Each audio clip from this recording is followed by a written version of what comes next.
Black Museum. Here, in the grim stone structure on the Thames which houses Scotland Yard, is a warehouse of homicide. A warehouse where everyday objects, a woman's necklace, a pair of spectacles, an iron ladle, all are touched by murder.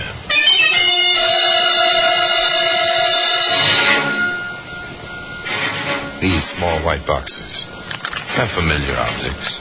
They might have contained sleeping pills or a mild sedative or just aspirin. But no, they contained arsenic. Comparatively tasteless, isn't it, Inspector? Yes, sir. The murderer counted on that. Obviously. Nasty way to die. And the boxes, they look so, well, innocent. Today, those white boxes can be seen in a place of special honor in the Black Museum.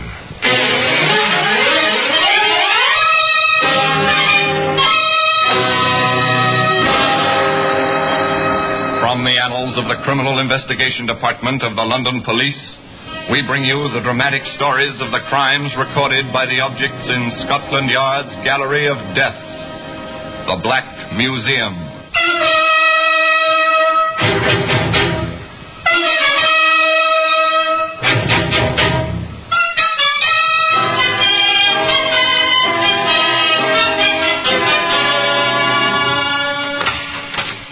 And here we are, the Black Museum, Scotland Yard's mausoleum of murder. It takes curiosity and perhaps a little courage to wander through this long, ghostly room. All around, arranged so very neatly, is the evidence of man's rages, of woman's cruelty, of the rogue beast who lies waiting just beneath the veneer of civilization, waiting to kill. Yes, here lies death. Here death seems deliberate, murder almost moderate. Here in the echoing quiet, one is a spectator amid an orgy of violence, expressed so calmly by ordinary objects. A filing spike, just created for the piercing of papers, to maintain orderliness on the clerk's desk, not for the purpose to which this spike was put. The piercing of the neck, the base of the skull, where the brain conjoins with the spinal column. Here we are. The white boxes, a little bit yellowed with age. The neat, spidery penmanship on the tiny labels fading now, but still legible. Curry's Pharmacy, Glasgow, Scotland, they say. And the date? January 1857. They were certain they had a case. The prosecutor for the Crown. The procurator fiscal, they call him. And the quiet man in charge of homicide, Inspector Webster. The prosecutor was quite definite about it. We'll have no trouble at all. It'll be a hanging. There seems to be plenty of evidence. You sound doubtful, Inspector. Juries can be emotional, When that happens, the evidence goes out of the window. Juries haven't changed much. Almost 100 years, have they? But rather, in the old tradition, let the guilty go free occasionally than have one innocent perish. They presented their case. In proper order, each fact, large or small, in sequence, was paraded before the 12 good Scotsmen who sat in the jury box there in Glasgow almost 100 years ago. First there was the landlady, Émile Dangelet's landlady. She told of that summer evening in 1856. Why, Mr. Dangelier, you're dressed up this evening. I have a reason, a very lovely reason. Do you like my waistcoat, madame? Quite striking. You ought to catch the lady's eye. I trust it will. Do just that, madame. How do you do it? Dress the fashionable on your salary, Mr. Dangelier. That is something I have learned from the frugal Scots, madame. I have indeed. You will excuse me. I must catch the steamer to Rowalin and the garden by moonlight.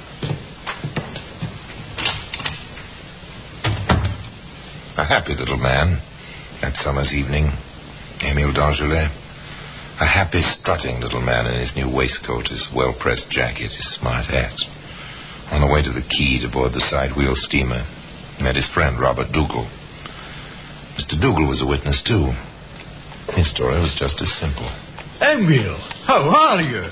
As if I needed to ask. You are the sport this evening. Thank you, Robert. You look well yourself. Don't tell me if you don't want to, but I'll wager you have a rendezvous. I do. And you introduced us. With Madeline? Madeline Smith? No other, my friend. But the Smiths are at Roallan. Then you've met the family? Not yet, Robert, but very soon. Tonight, just Madeleine. How long after tonight shall I have to wait for the family to accept me? How long, little man? How long indeed? That was a good part of the problem. Robert Dougal was temporarily excused from the witness box. The next witness was a letter. A letter which tried to recapture on paper the wonder of a summer night of young love. Oh, Emil. Oh, my darling. Madeleine, my love. Shh, whisper, sweet. They are not asleep yet. How can I whisper when my heart wishes to shout from the housetops? Emil, you're sweet. My darling, is this not a night for lovers? Come, darling. There is a quiet place, I know, where the moon will be reflected in the water, and no one will be near. Don't let the gate bang, darling. We don't want my father finding us now.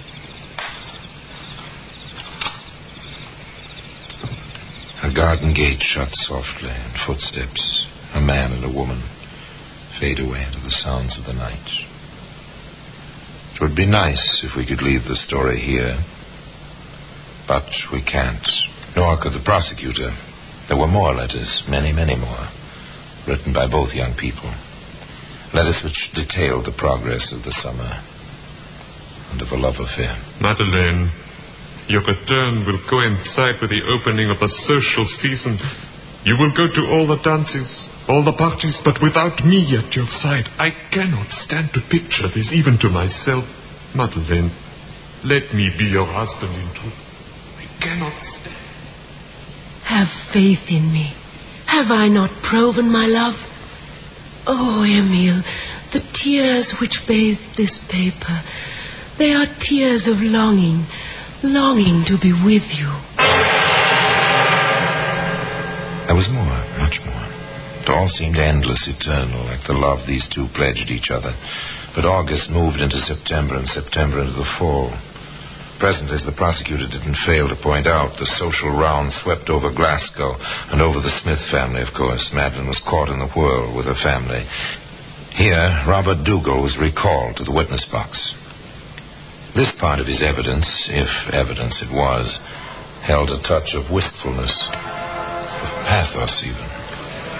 Do you think this is the proper place to stand, Robert? Not proper, but correct for our purpose. They'll have to pass this way. There's quite a crowd, is there not? The public dances of the Glasgow season are always crowded. They say more matches are made at these affairs. Do not say that, my friend. This is my great fear, that she will meet someone. But she loves you. What am I? A 10-shilling packing clerk. I am nothing. Our family do not even know I exist. Where are they? Has something happened? I must... He stood there, on the stairway leading to the ballroom, waiting so impatiently. The little man in the fancy waistcoat, beneath which was so much pride and so much love. And then, at long last, he saw her alight on her father's arm from their carriage, start up the stairway. She's a princess, is she not, Robert? She's a very pretty girl, but then I'm not in love with her. I will speak to her. No, you mustn't, not here. Madeleine. Miss Smith. No, it would be unforgivable. Don't embarrass her like this. She passed within arm's length and seemed not to notice him, standing there waiting so eagerly for the acknowledgement which never came. Shortly afterwards, the two young men went into the ballroom themselves. Emile saw his Madeline whirling in the waltz, heard her laughter. Why, Mr. Minnoch, I cannot allow you to speak to me like that. My father would consider... Robert, this is what I have nightmares over. Patience, Emil, patience. That is what she says. Patience, Emile, patience. She's going into the conservatory. Quick, Emil. Do I dare? What, didn't you see? She looked at you, pointed with her fan. Wait for me, Robert. With pleasure, my friend.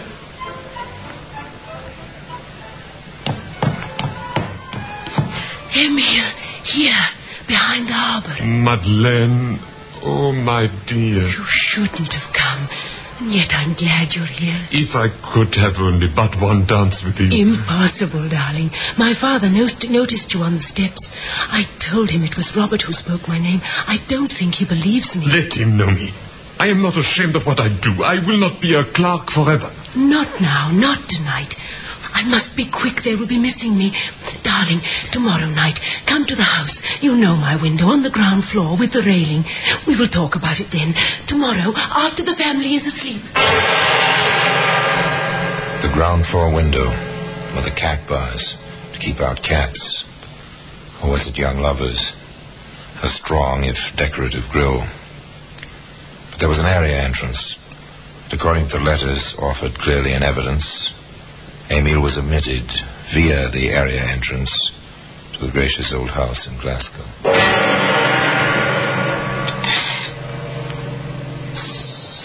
Madeleine. Oh, Madeleine. Quickly, darling. In here, my sitting room.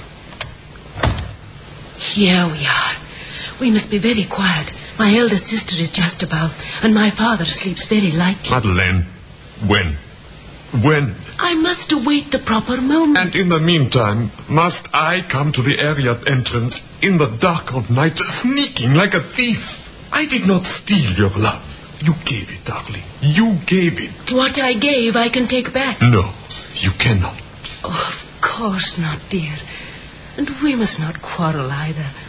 Our summer was too lovely for us to spoil it now. I have made some tea, my dear. It must be cold outside. Shall we have tea together and pretend we are the happy married couple we want to be? Oh, of course, darling. Of course, whatever you say. Only let us be happy. It was a domestic scene. How the letters reveled in it. Charming, delightful. Two young people pretending marriage in staid middle age.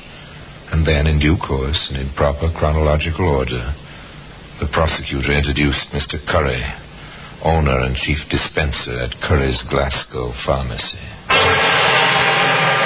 Yes, the defendant. It was the defendant there in the prisoner's box who bought the arsenic from me. I was told it was for the destruction of weeds and rats. The destruction of weeds and rats. Well, be that as it may, today those little white boxes can be found in the Black Museum. Now back to Theater of the Mind on 104.5 Chum FM. White is the bride's color, they say. In China, white is the color of mourning. Perhaps white was the right color for the little boxes in the Black Museum. The evidence continued. There was the stolid, honest police constable. He had a simple, sad little tale to tell. It began with a sound such as children make when they play with sticks on an iron rail. But this was not a child. This was a lover calling to his love, while the onlookers were a policeman and death.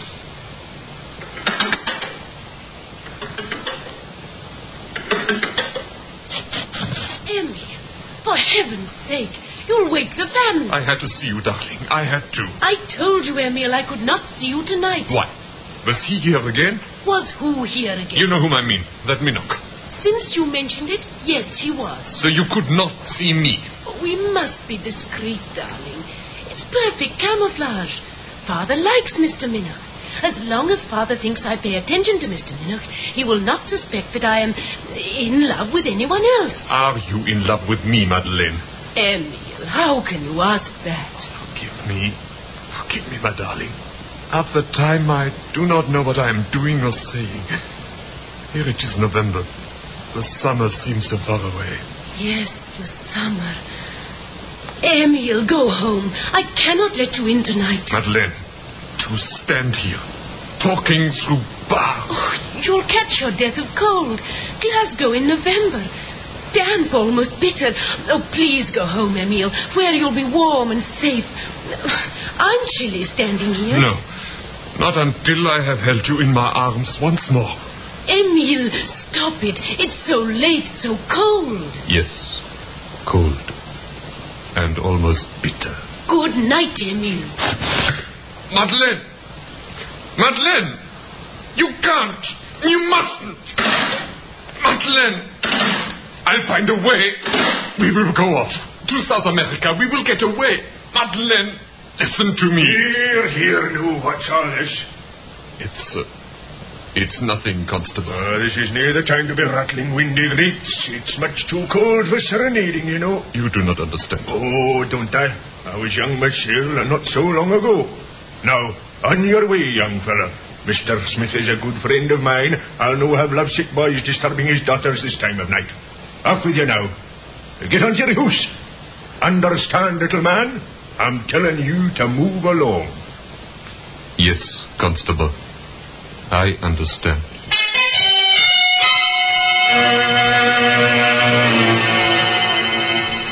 But did he understand? Did Émile Dargelet understand that this was the beginning of the end? That the summer was over and forever?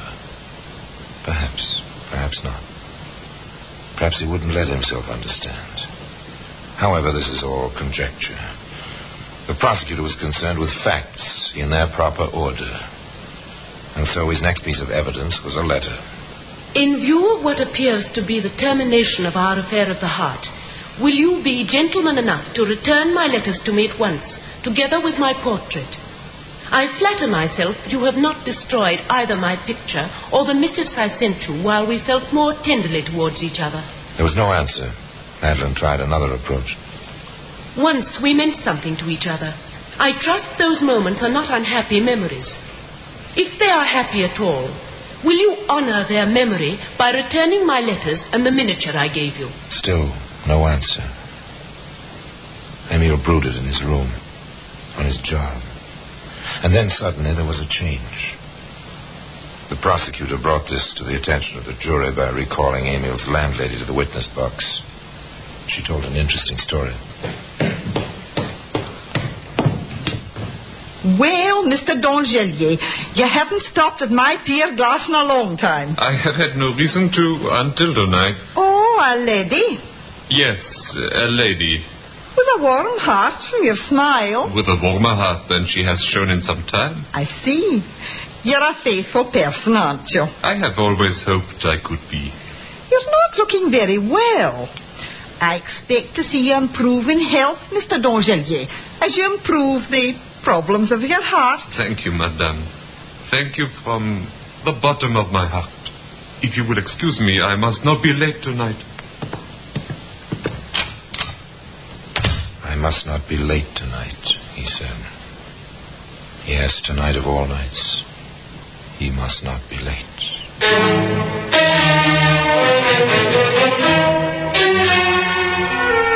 Jauntily, the little packing clerk left the house where he lived in his furnished room. There was no record, no witness, the prosecutor admitted, of what went on that night between the jaunty Émile and the beautiful Madeleine. But the landlady had more to say, and what she had to add was a tale which was neither jaunty nor beautiful.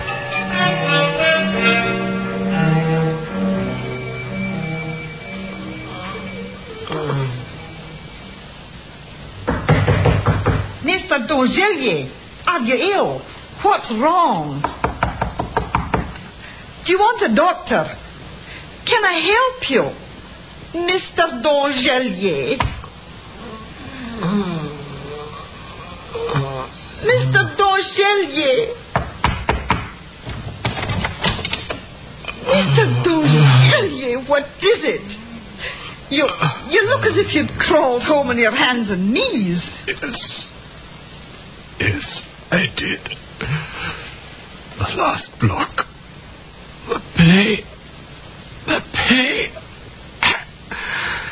I cannot stand the pain. I shall call a doctor. You're sick. You're very sick. You must have a doctor. The good woman hurried up the street, aroused the doctor whose surgery was in the corner, and together they hurried back and up the stairs to the little man's shabby room. What is it, man? Where's your pain? Leave me alone. I want to die. Good heavens. Mr. Dongelier. You will die unless you help me yourself. Madam, have you any mustard in the house? Mustard? Whatever for? An emetic. This man has been poisoned. Quickly now. Oh, yes, of course. I must have some somewhere. They did their best, the doctor and the landlady, but their best was to no avail. He's gone. Bad end. My guess is arsenic. It'll take an autopsy to find out for certain. However, now it's the turn of the police. The police, in the person of Inspector Webster, gave testimony at the trial. Inspector, tell the jury what the medical stated. Death caused by a large quantity of arsenic taken by mouth, probably in tea. And what did you find in a small wooden chest in the victim's room, Inspector? A packet of letters in perfect chronological order from the prisoner to the deceased. Thank you, Inspector. One thing more. Did you arrest the prisoner? I did. Did you warn her that anything she might say could be used in evidence against her? I did. And what did she say? Too bad. He was a nice little man. If he hadn't been so persistent, I might have liked him better. Thank you again, Inspector. There was more, a little more. Mr. Curry, the pharmacist, was called back to the witness box. How many times did the defendant come to your shop, sir? 3 times. Each time she bought 6 pennyworth of arsenic. And what reasons did she give for these purchases? First, it was killing weeds in the back garden. Then it was rats at the Smith's country place. And finally, rats at their city house. Did anyone else connected with the defendant ever stop in your shop? A servant. One of the men servants from the Smith's house. He asked for prussic acid to whiten the defendant's hands, he said. I told him nice young lady shouldn't have poison like that around. I refused to sell it to him. She came for the arsenic herself about 2 weeks later. The defense made 2 points. The sweetness and the excellent background of the prisoner. The fact that no one found any evidence that the poison had been administered by the prisoner. No one saw her do it, was the claim. The judge made the usual charge. The jury retired. They returned to a tense courtroom. Madeline Smith rose at the court's command and faced the jury. The foreman spoke briefly to the point. We find the case for the Crown not proven. Our verdict is not guilty.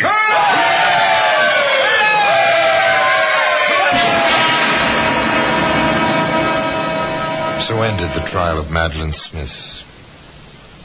Were the jury right? We shall never know. History is as silent as the little white boxes which lie upon a shelf in their customary place in the Black Museum. Not proven, the jury said. The courtroom spectators burst into tears.